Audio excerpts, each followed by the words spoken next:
And so here has been my idea. I'm going to get to it quickly so that you have time to talk about it, Dustin. Essentially, what I want to do is I want to give my son a micro economy in our home. He's going to have a job. He's going to have a job that exists every single day of his life that he gets paid for. He's going to have an income for that job. He's also going to pay me rent. Now, this is all micro, right? Like, this is all micro. This is going to be, we're talking about, he's 4, right? So we're talking about a total of maybe $20 a week going back and forth here, right? Because it's not about the money. It's about the understanding of the economy and how it works. And so if he wants to borrow money, now this will be a little older when when it's time for his first bat, for his first glove for baseball or whatever, and he wants, I'm here, buddy, I've got $50 for a glove. Well, Daddy, I want the $150 glove. Well, then you're gonna need to borrow $100 from Dad, and you're gonna borrow it at 2.5% interest, and we're gonna work through how that comes out of your paycheck that you get every week, and you're gonna start to understand that $100 you're gonna borrow from me is gonna cost you $125, $130 after. And so just using small numbers and basic responsibility and basic concepts with credit and with loans and borrowing in the home, my hope is to create a complete and total understanding of my son for every financial situation that may exist for him outside of our home in the real world, right? Credit, borrowing money, what it's like to because he's going to overspend. If he can borrow, if he's got unlimited credit with Daddy, you know how that's going to end up. And I want it to end up that way, right? Like, I want it to end up that way just once, but I want it to end up that way so he knows what it's like to become a slave to a payment, right? So anyways, that's my idea on how to create financial literacy in our home. That's something that we've been talking about, and we're gonna start doing it probably here pretty soon because he's old enough now. He knows what a chore is, and he wants to buy stuff sometimes at the store. So it's time. Like, okay, son, this is how it works. You want to buy something, you got to come up with some money. You want some money, you got to go to work. You want to go to work, clean your room, or whatever. Like, it's not going to be like everybody's like, oh, yeah, you're going to put your son to work. Blah, blah. Well, he's your son. You should just shut up. Simple task. We're talking about stuff he's going to do anyways, and I'm going to pay him for it. So what I really should do is tell him to freaking do it, and that's why he gets to live in my household. I don't make him pay for his own food either, so y'all can chill out. But from a financial literacy perspective, talk about that for a minute. Speak to that, because I think it's missing. And it starts, you're a young dude that gets it. Like, you're one of the most intelligent, trustworthy, just solid money guys you're a unicorn, right? In a sense. And so talk us through financial literacy. What are your thoughts on the Zach Walker system of financial literacy? Yeah, I really like that. I think just to back up and think about this from a more high level perspective, everything that a kid learns is taught in the home. That's where their core values are shaped and their character qualities are evolved and all those things. And we talk about like racism, for example.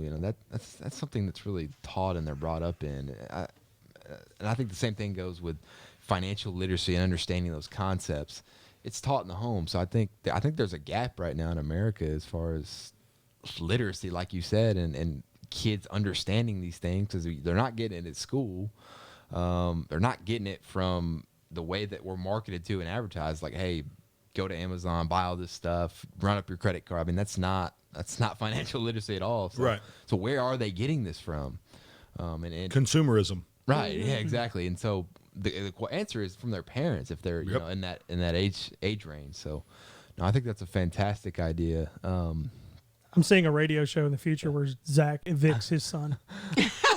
Oh, he might like get Big Brother eviction. Well, he might get evicted. He might have to move to the shop or the camper or I don't know, something. We have to do something. And that's a good point though, and that's a question, right? Like if you create a system like this in your household to teach your son, there have to be real consequences for real mistakes. And so obviously you're not going to evict your son like that, but like I might for a day or something. My dad evicted me.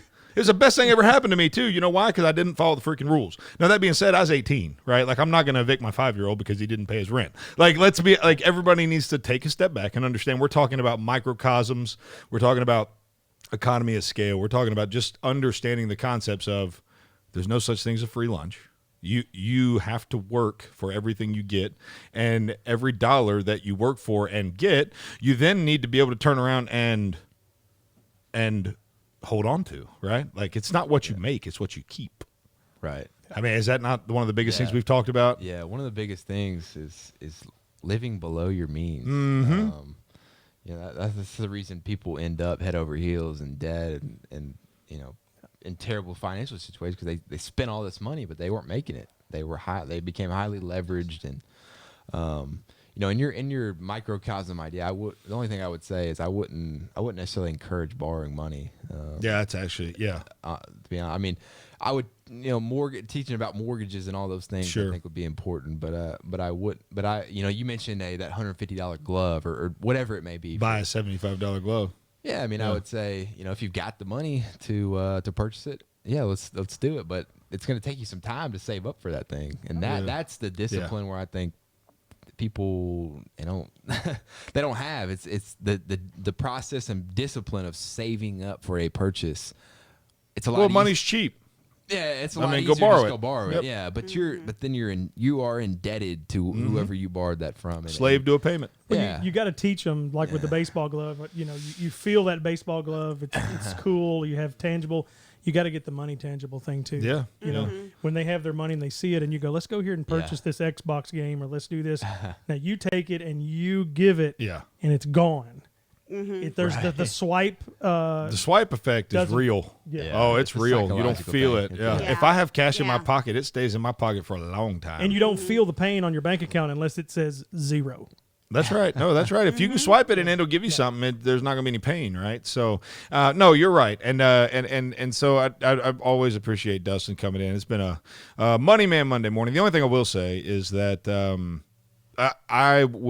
because it is so easy to borrow money for 18, 19, 20-year-olds, we would also be remiss to not at least show them. That's what I'm saying. I want him to fail real big in the house.